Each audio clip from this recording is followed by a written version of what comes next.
வாழ்க வளமுடன், வாழ்க வையகம். இன்றைய பதிவு ஹெல்த் சம்பந்தப்பட்டது, ஆரோக்கியத்துக்கு சம்பந்தப்பட்டது. ரொம்ப சின்ன விஷயம் உள்ள ஒரு ஆரோக்கிய பதிவு. நம்ம எல்லாருமே பொதுவா காலையில பிரஸ் பண்ணுவோம், ராத்திரில பிரஸ் பண்ண மாட்டோம். அதனால வந்த விளைவுல என்கிட்ட ஒரு தம்பதியர் வந்தாங்க, டைவர்ஸ் வர்றாங்க. நான் நான் கிளினிக்கல் சைக்காலஜிஸ்ட், கவுன்சில் பண்ணவங்க. விஷயம் என்னன்னு தெரியுமா? கணவன் கல்யாணம், ரெண்டு பெரிய பெரிய ஆளுங்க, ஒரு டாக்டர், ஒரு பெரிய அதிகாரி. அவங்க கல்யாணம் பண்ணி 4 மாசத்துக்குள்ள சின்ன ஒரு விரிசல். என்ன விரிசல்? காலையில அவர் எதிர்த்து ஒய்ஃபிட்ட காஃபி கொண்டு சொல்றாரு.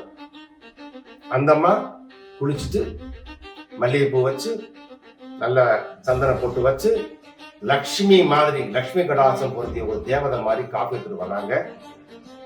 உன்னோட அழகை பார்த்து, இந்த மனத்தை பார்த்து அவர் காஃபியை விட்டுட்டு அவரை கட்டி பிடிக்கிறார் அந்த அம்மாவை. அந்த அம்மா உடனே சீன்னு சொல்லுது. சீன்னு சொன்ன உடனே, ஏண்டி என்னை சீன்னு சொல்றேன்னு சொல்லி அவரு ஏதோ திட்டுறாரு. இந்த அம்மா பதில் திட்டுது, இந்த பேரும் திட்ட, அவங்க அம்மாவை பத்தி இவர் சொல்ல, இவங்க அம்மா பத்தி அவங்க சொல்ல, ஒரே கலாட்டா. என்னாச்சு? கடைசியில டைவர்ஸ் வரைக்கும் வந்திருக்கிறாங்க. விஷயம் என்னது? சிம்பிள். அவர் நான்வெஜ் சாப்பிட பழக்கம். நான்வெஜ் சாப்பிட்டுட்டு பல்ல கிளீன் பண்ண படுத்துட்டாரு. காலையில இந்த அம்மா காஃபி கொண்டு வரும்போது பல்லுக்குள்ள சிக்கி இருந்த நான்வெஜிடேரியன், சிக்கனு, மட்டனு, ஃபிஷ் எல்லாம் போய் கிருமிகள் அப்படியே அந்த இன்னொரு கிருமி கல்யாணம் பண்ணி அவங்களுக்கு குழந்தை பெற்று வாயெல்லாம் பாட. இந்த முத்தம் கொடுக்கும் போது இந்த வாடையை சகிக்க முடியாம சீன்னு சொல்லிச்சு அந்த அம்மா. அது உண்மை.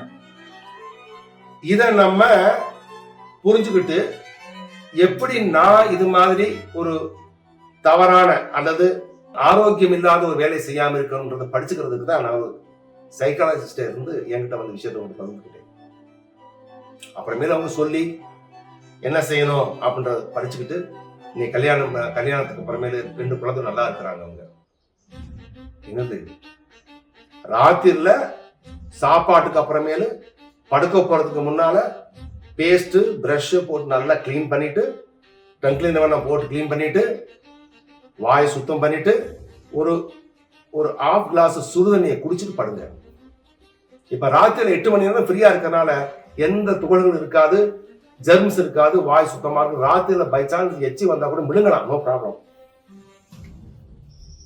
இத ஜப்பான்ல உள்ள எல்லா குழந்தைகளுக்கும் ஜப்பான்ல ஸ்கூல்ல சொல்லி கொடுத்து, அம்மா அப்பா சாப்பாடு கூட அனுப்பும் போது என்ன அனுப்புறாங்க? சாப்பாடு கூட பேஸ்டும் பிரஷ் அனுப்புறாங்க.